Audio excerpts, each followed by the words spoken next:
जिसकी देवियों के रूप में हमारी संस्कृति और भारत भूमि पर पूजा होता है। यत्र नार्यस्तु पूजन्ते रमन्ते तत्र देवता, जहां ये शुक्ति चलती हो वहां पर महिलाओं का अपमान धर्म के नाम पर करना बंद कर दो।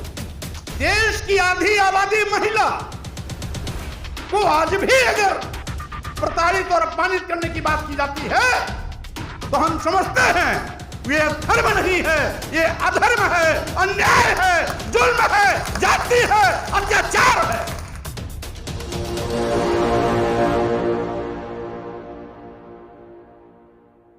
आधुनिक भारत में हमारे तमाम सामाजिक परिवर्तन के महानायकों ने जब देखा कि एक वर्ग विशेष को ही पढ़ने लिखने का अधिकार है, सभी समाज की महिलाओं को शिक्षा से वंचित किया जा रहा है, क्षत्रिय को भी स्कूली पढ़ाई लिखाई का अधिकार नहीं था, वो केवल हथियार चलाने की शिक्षा ले सकता था और तथाकथित इनके चातुर्वर्ण का जो शूद्र वर्ग था उसको तो शिक्षा कतई न दिए जाने की व्यवस्था थी। तो ऐसी हालात में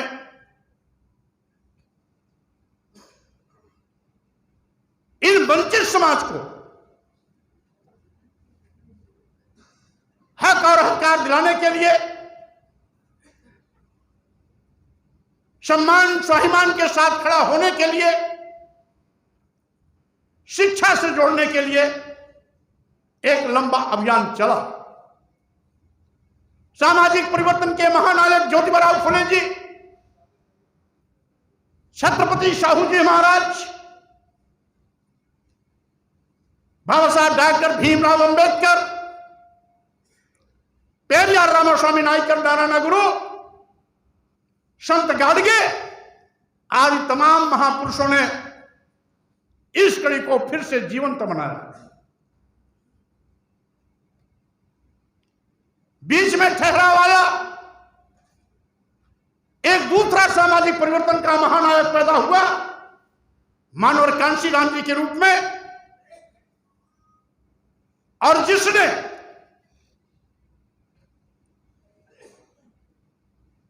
सम्मान स्वाभिमान को पाने के लिए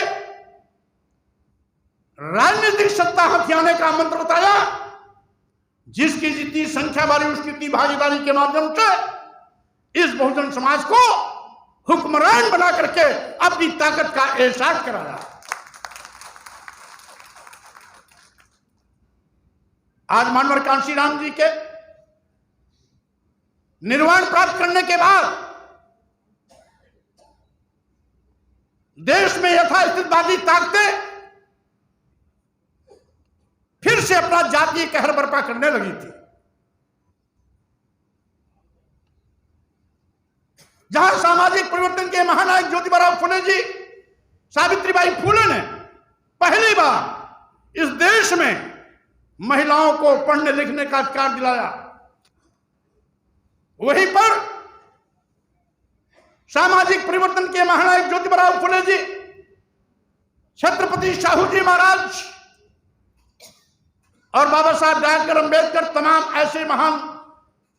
तमाम महान नेताओं ने एक लंबा आंदोलन करके इस देश के अनुसूचित जात, अनुसूचित जनजाति और पिछड़ों को पढ़ने लिखने का अधिकार दिलाया। यह संयोग था कि बाबा साहब डॉक्टर अंबेडकर को भारतीय संविधान तैयार करने का मौका मिला।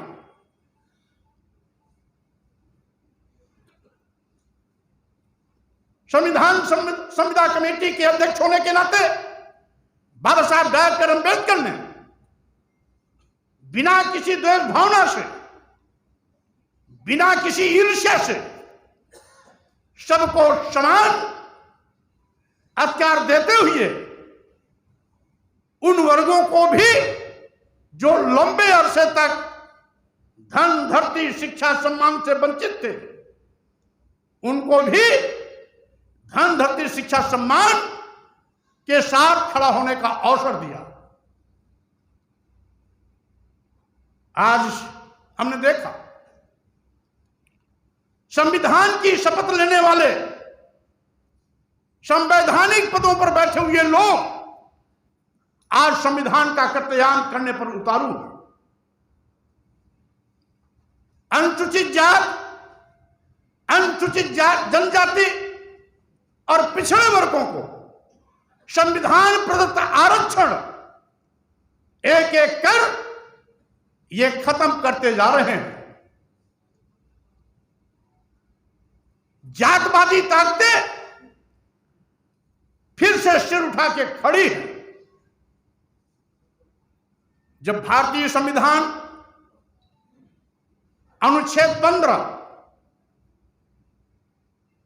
सबको समता का अधिकार देते वक्त स्पष्ट व्याख्या करता है कि धर्म, जाति, लिंग और जन्म स्थान के आधार पर किसी के साथ कोई भेदभाव नहीं होगा, तो आखिर संवैधान की शपथ लेने वाले लोग संवैधानिक पदों पर बैठे हुए प्रधानमंत्री, मुख्यमंत्री की देखरेख में आज संवैधानिक व्यवस्था का कत्लेआम क्यों हो रहा है?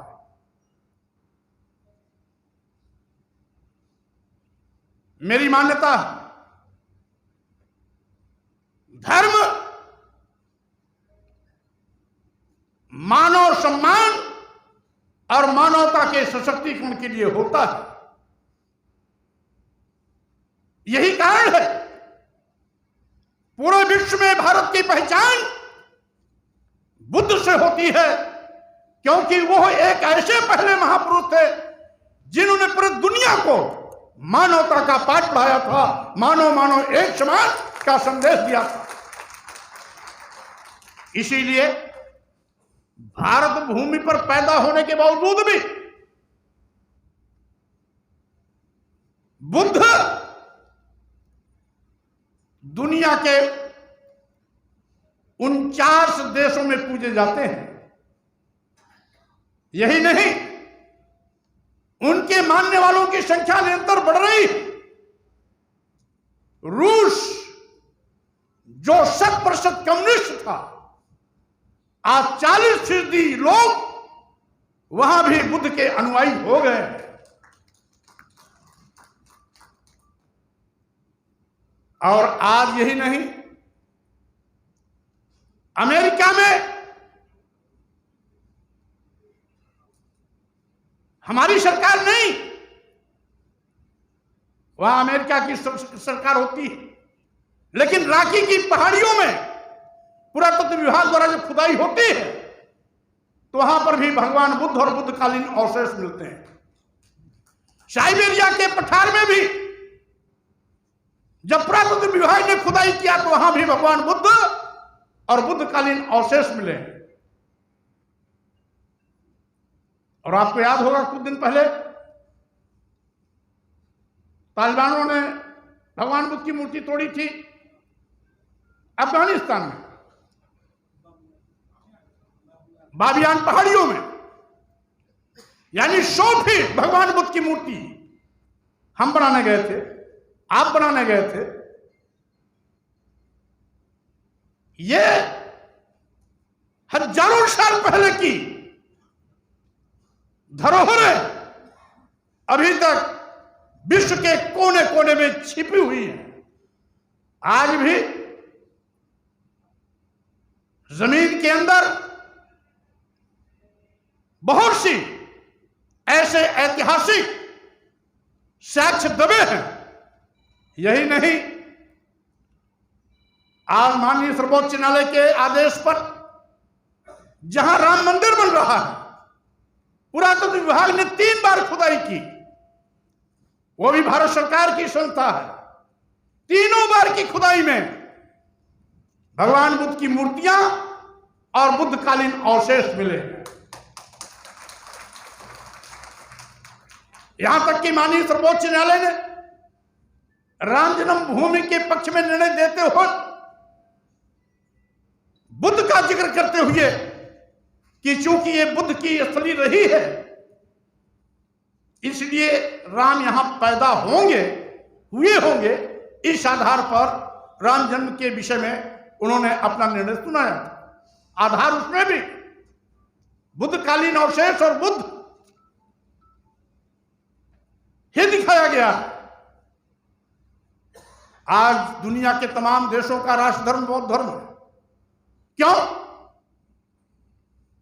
आप कहते हो पहले तो तथाकथित हिंदू धर्म, जिसमें हम सब पैदा हुए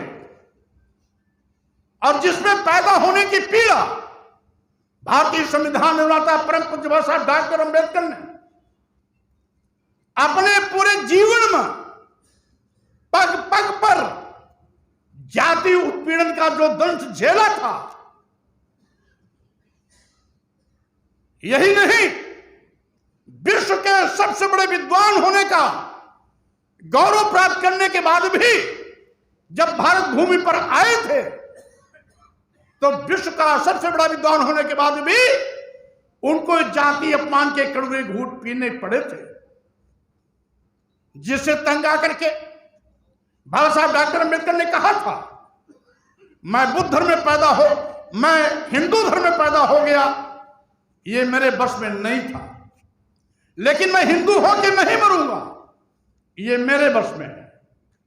और इसीलिए 1956 में, यानी भारतीय संविधान लागू होने के बाद, भारतीय संविधान लागू होने के बाद 1956 में नागपुर की दीक्षा भूमि पर 10 लाख लोगों के साथ बौद्ध धर्म ग्रहण करने का काम किया था।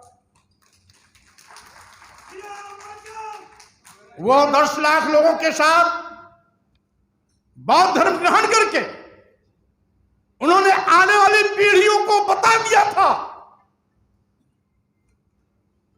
कि अगर सम्मान और स्वाभिमान चाहते हो तो वो जिस धर्म में पैदा हुए हो वहां नहीं मिल सकता। सम्मान और स्वाभिमान पाने के लिए भगवान बुद्ध के रास्ते पर जाना पड़ेगा, भगवान बुद्ध के रास्ते पर जाना पड़ेगा। वो 1956 में बौद्ध धर्म की दीक्षा ग्रहण करने का उद्देश्य भावी पीढ़ियों को अप्रत्यक्ष रूप से निर्देश था। आज हमने तो बहुत छोटी सी बात की थी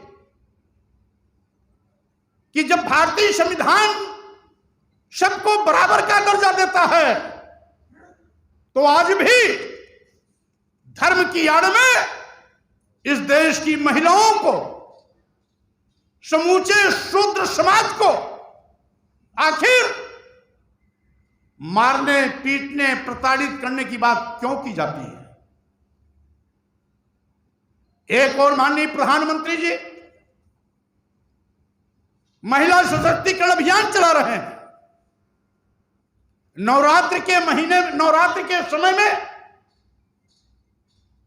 हमारे हिंदू धर्म के तमाम तथा कथित लोग नारी शक्ति की पूजा देवियों के रूप में करते हैं।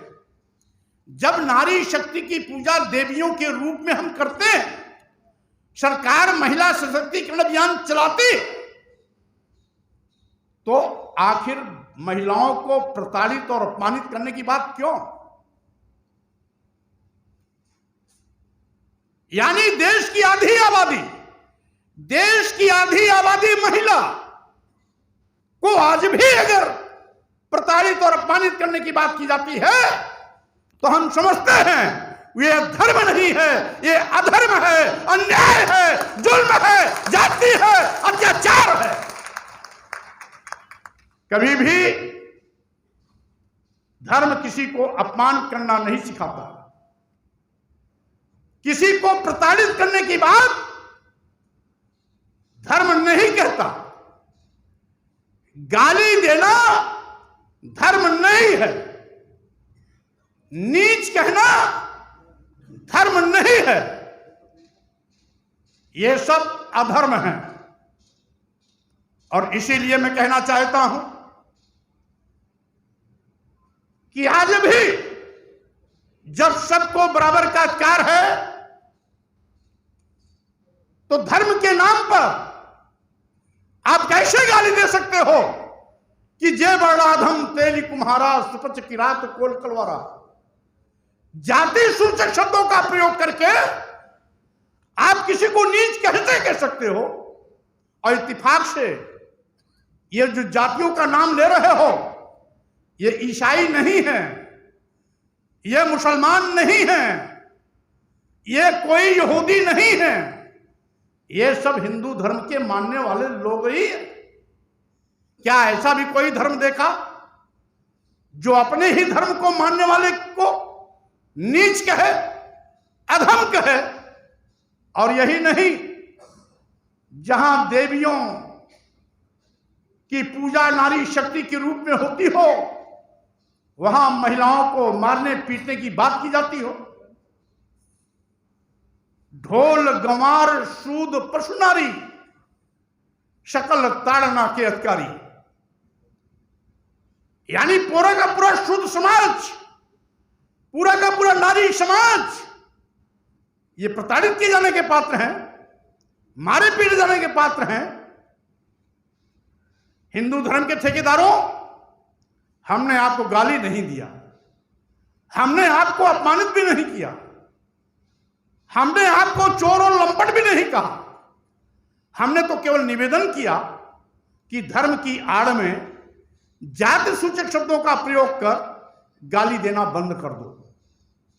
हमने तो केवल यह निवेदन किया कि देश की महिलाओं को, जिसकी देवियों के रूप में हमारी संस्कृति और भारत भूमि पर पूजा होता है, यत्र नार्यस्तु पूजन्ते रमन्ते तत्रदेवता, जहां ये सूक्ति चलती हो, वहां पर महिलाओं का अपमान धर्म के नाम पर करना बंद कर दो।